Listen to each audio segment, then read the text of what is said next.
Jumpa lagi dengan saya Sahril di Rumah Kreatif Production. Kali ini kita akan datangi musyawarah daerah simpul-simpul relawan Anies Baswedan se-Kota Bekasi dan sekitarnya.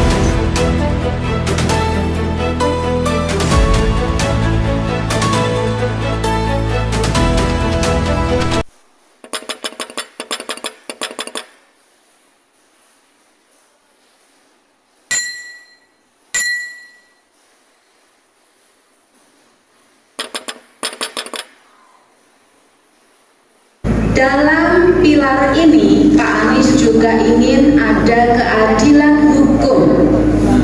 Apa itu keadilan hukum? Keadilan hukum itu seperti kalau kita mau main sepak bola, Bapak Ibu. Aturannya jelas, wasitnya tidak berpihak, sehingga permainan itu berjalan dengan fair, adil, ya. Bapak Ibu kalau mau ngurus izin tahu aturannya begini. Mau bayar pajak, ibu-ibu tahu begini aturannya. Petugas pajaknya, petugas yang mengurus izin bersikap adil, bersikap fair, sehingga tidak ada pungli, sehingga tidak ada orang yang diprioritaskan, diperlakukan istimewa, nggak ada. Baik itu kaya atau miskin, baik itu tua muda, dari kota, dari desa, semuanya diperlakukan sama. Itu yang kita inginkan. Ya, itu yang pertama, pilar yang pertama. Pilar yang kedua, Bapak Ibu, yaitu ekonomi untuk semua. Artinya Pak Anies ingin agar ibu bapak dari ekonomi lemah itu bisa naik derajatnya menjadi lebih sejahtera. Tetapi yang sudah besar tidak akan disuruh mengecil, biar mereka terus membesar. Sehingga yang diinginkan adalah ekonomi kue kesejahteraan itu bisa lebih merata dan untuk semua orang. Ini yang pilar yang kedua. Pilar yang ketiga, Bapak Ibu, Pak Anies ingin agar ada kehidupan yang guyup dan sejahtera, ya kan? Karena apa? Terlalu banyak sekarang ini pertengkaran tidak perlu, perpecahan, polarisasi, saling hujat, ya kan? Dan Pak Anies itu ingin agar kita hidup lebih guyup ke depan, lebih bersatu, tidak lagi memikirkan kelompok-kelompoknya sendiri, golongannya sendiri, tapi lebih jauh ingin agar kita memikirkan masalah bangsa dan semua kelompok, semua golongan, ayo bekerja sama untuk sejahtera bersama-sama sebagai sebuah bangsa. Setuju ya Bapak Ibu ya? Nah, adalah forum komunikasi ya antar jaringan relawan. Tentunya relawan Bapak Anies Baswedan. Kemudian simpul relawan ABW ini tempat kita mendapatkan informasi, kemudian ada seperti alat peraga untuk kita berkegiatan. Terus yang kemudian yang kedua ini Forkom mengedepankan azas manfaat. Jadi kita silakan di dalam Forkom ini ada simpul yang mempunyai kelebihan source, misalnya materi, kemudian sumber daya manusianya. Kita di dalam ini saling membantu. Silakan sesama simpul manfaatkan azas manfaat di dalam Forkom ini. Kemudian balik lagi di dalam Forkom ini kita tidak diwajibkan untuk single fighter. Artinya boleh masuk ke mungkin komunitas yang lain gitu ya. Jadi kita tidak melarang teman-teman simpul, misalnya saya nggak mau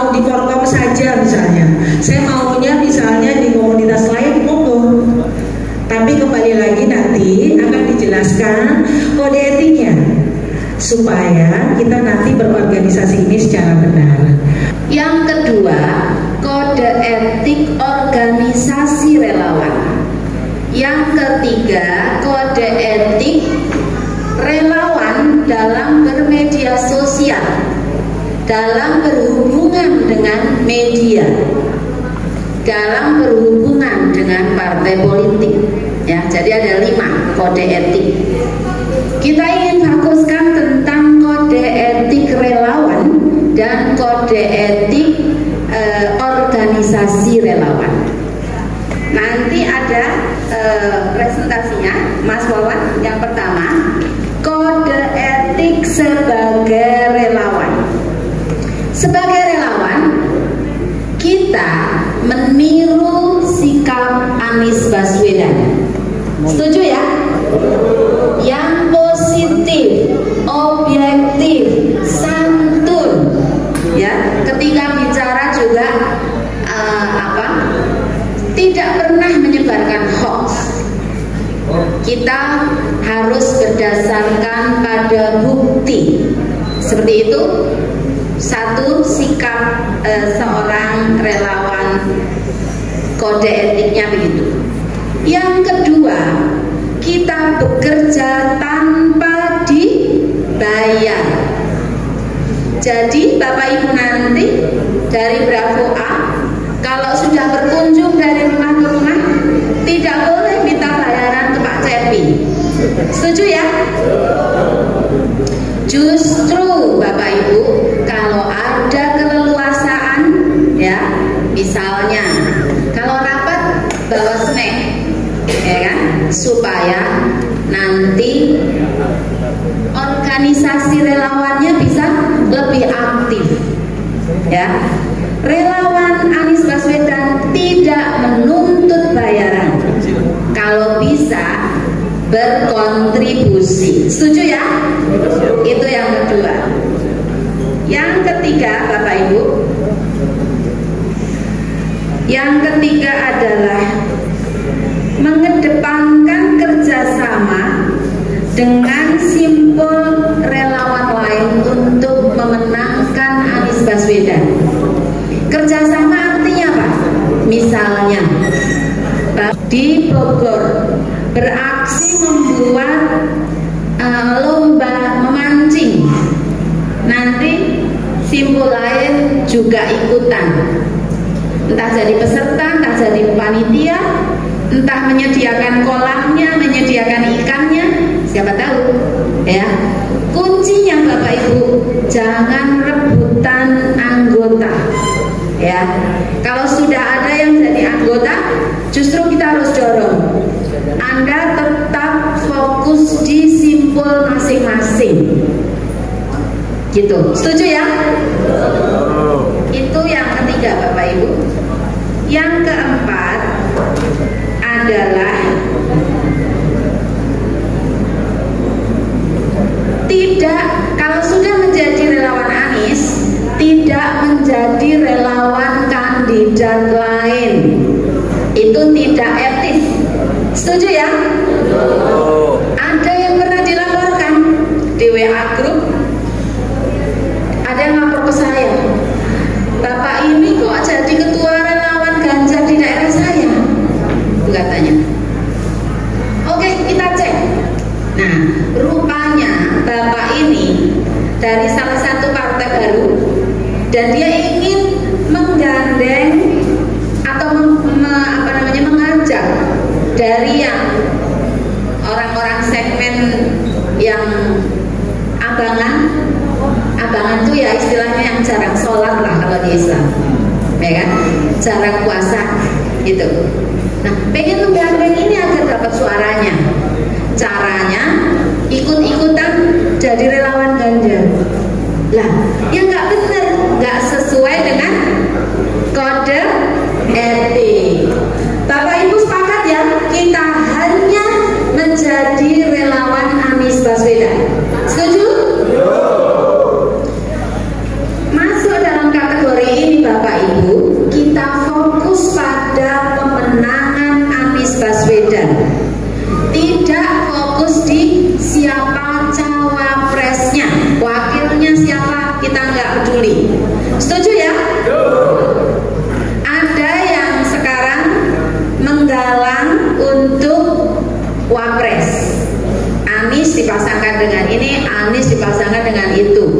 silahkan sebagai aspirasi pribadi.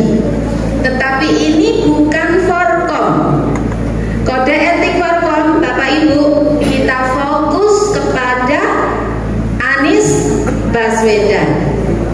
Ya, itu adalah kode etik relawan Anies yang terkait dengan individu, yang terkait dengan organisasi relawan.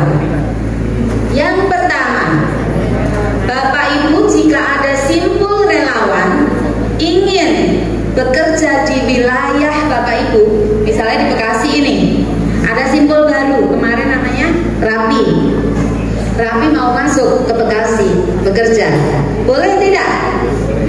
Boleh tidak? Boleh.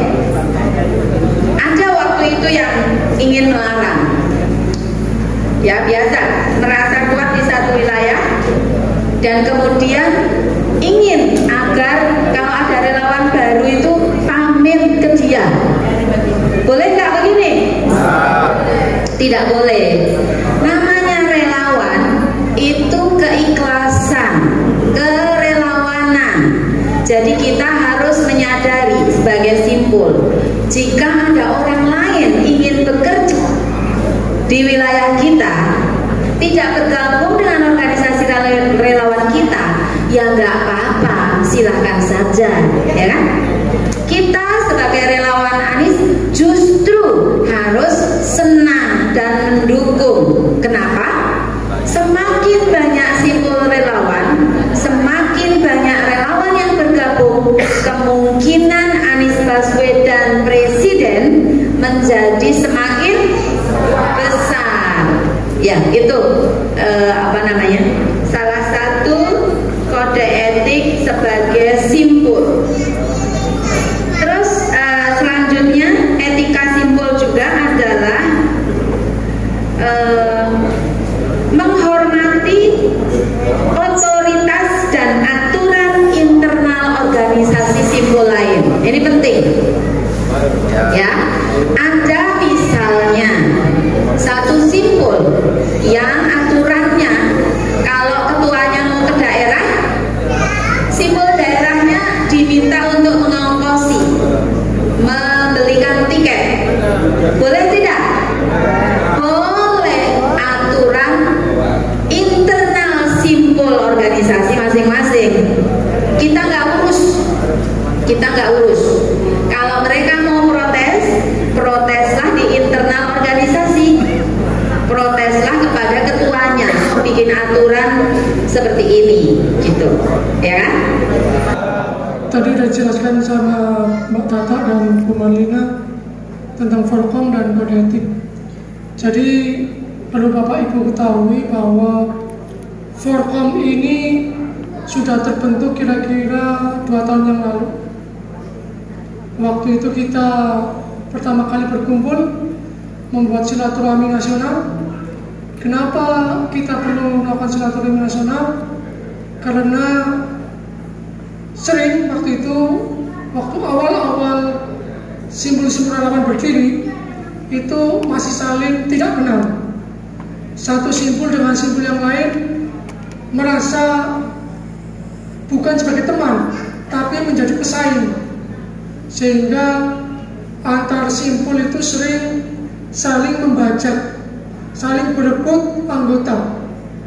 Kemudian terjadi pertengkaran ataupun konflik yang justru menjadi kontraproduktif waktu itu.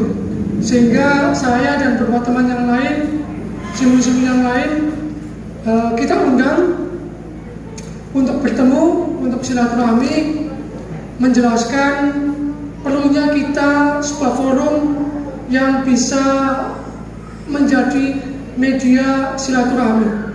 Sehingga ketika kita sudah saling kenal, ketika kita sering silaturahmi, akan terjadi hubungan yang baik, yaitu pelatihan media sosial.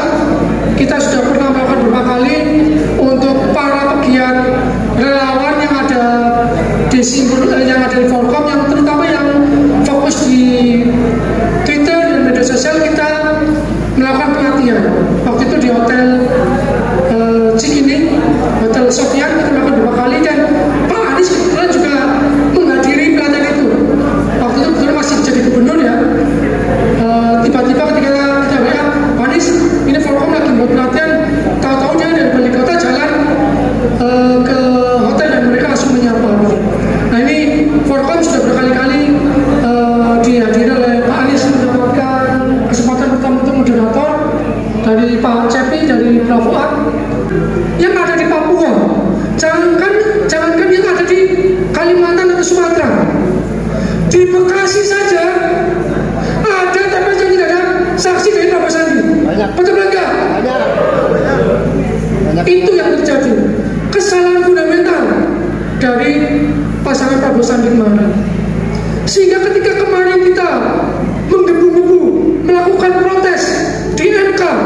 terjadi kecurangan, ini terjadi kecurangan.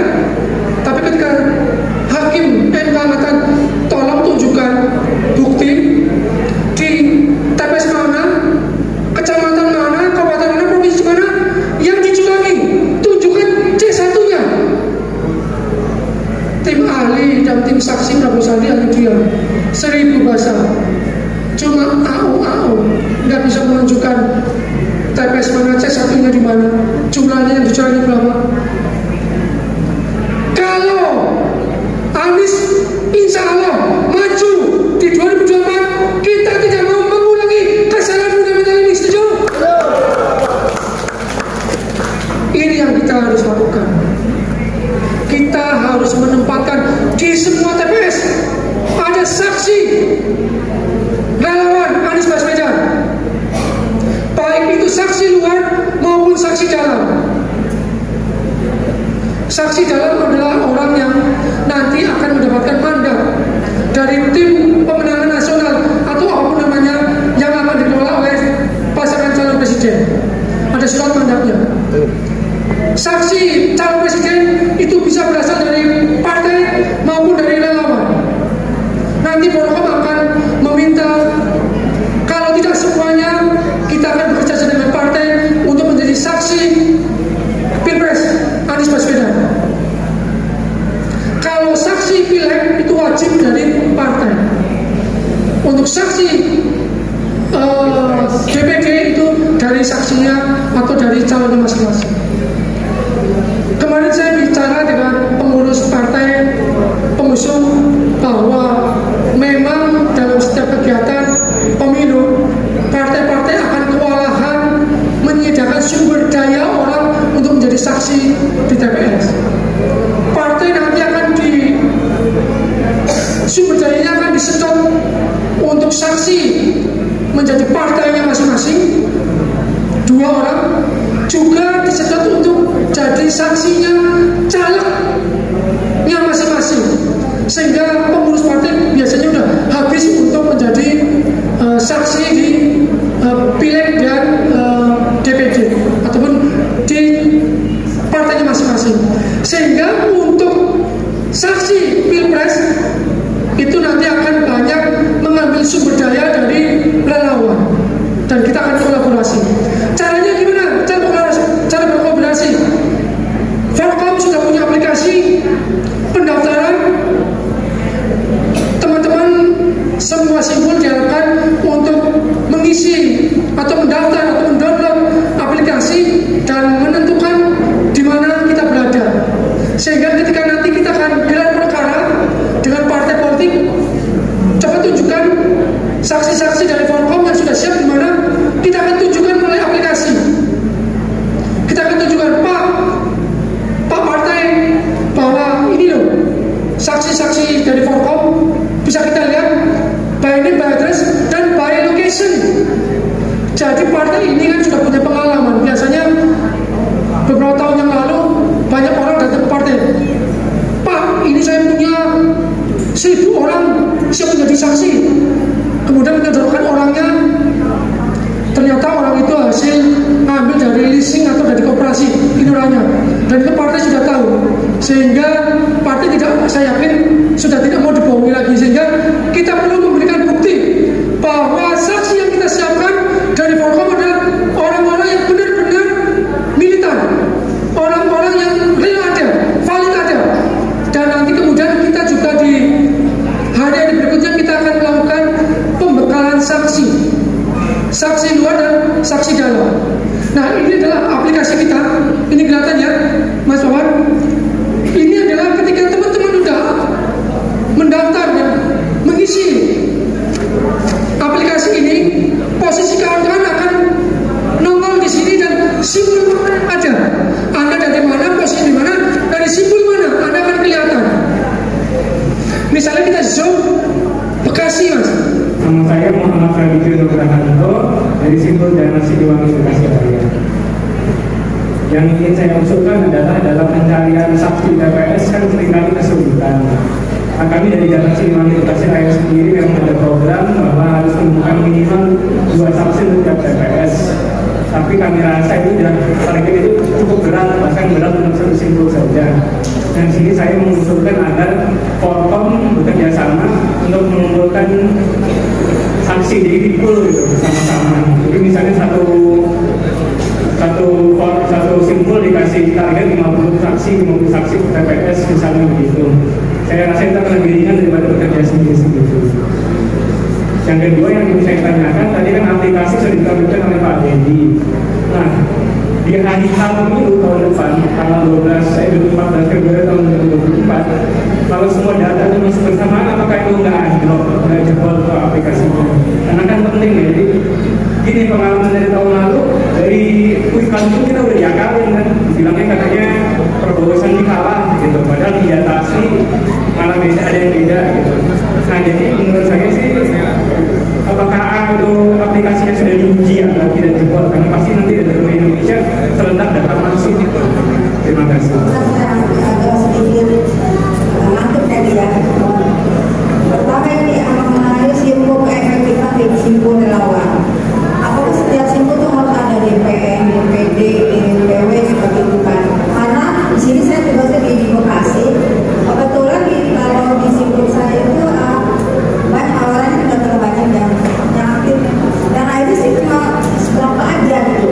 Terus saya bilang sama ketua DPM, kalau gitu nggak usah ada di DPD aja, lebih baik saya mengambil ke tempat yang lain, maksudnya dia bilang masih pertahankan, harus dicoba. Sementara kita seorang wanita agak susah ya mencari masa. Pertama itu, yang kedua kira-kira kegiatan apa ya yang seharusnya artinya di lingkungan kita, jika di lingkungan kita itu pemilihnya oke sebelah kebalik ya, artinya kita mau masuk ke situ sementara kita kurang dukungan dari, memang saya belum berkoordinasi dengan anggota dewan ya, jadi agak sulit. Makanya nanti saya kalau anggota dewan saya ingin bicara apa yang harus kita kerjakan, masuk ke ruang masyarakat dan bawah yang sama sekali mereka tidak mengerti. Itu saya terima kasih sama Baik, pertama soal target saksi. Jadi memang justru kunci kemenangan kita itu ya di pengawalan suara TPS. Kita itu memang sangat concern, tim Pak Anies ya sangat concern untuk jangan sampai kita relawan yang sudah bekerja siang malam banting tulang mengerahkan semua sumber daya kita selama ini hancur gara-gara di ujung perjuangan di TPS kita dicurangi. Ya, jangan sampai ibu-ibu, bapak-bapak sudah bertahun-tahun, sudah 2 tahun ini bergerak mengorbankan waktu yang biasanya kita misalnya hari ini harusnya kita bersama keluarga, bersama anak, bersama cucu, tapi kita mengorbankan waktu untuk bertemu bersilaturahmi di Musda ini. Ini kan pengorbanan yang luar biasa, dan jangan sampai pengorbanan semacam ini kita dikalahkan atau dicurangi di hari-H pencoblosan. Oleh sebab itu kita itu harus berusaha. Memang berusahanya itu sesuai dengan kemampuan kita, sesuai dengan kekuatan kita. Jangan ibu punya kekuatan melangkah, bapak mampu melakukan lari misalnya itu sejauh 100 meter, bapak memaksakan, ibu memaksakan lari 1000 meter. Itu nggak perlu bapak ibu sekalian begitu. Bapak cukup melakukan apa yang bisa bapak lakukan semampunya, sekuatnya apa yang bapak ibu lakukan. Kalau bapak ibu si relawan bisa melakukan membangun jejaring hingga level nasional dari Sabang sampai Merauke, sangat bagus, sangat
kabar bahwa Bapak Anies ingin datang ke operasi pada tanggal 20 Maret.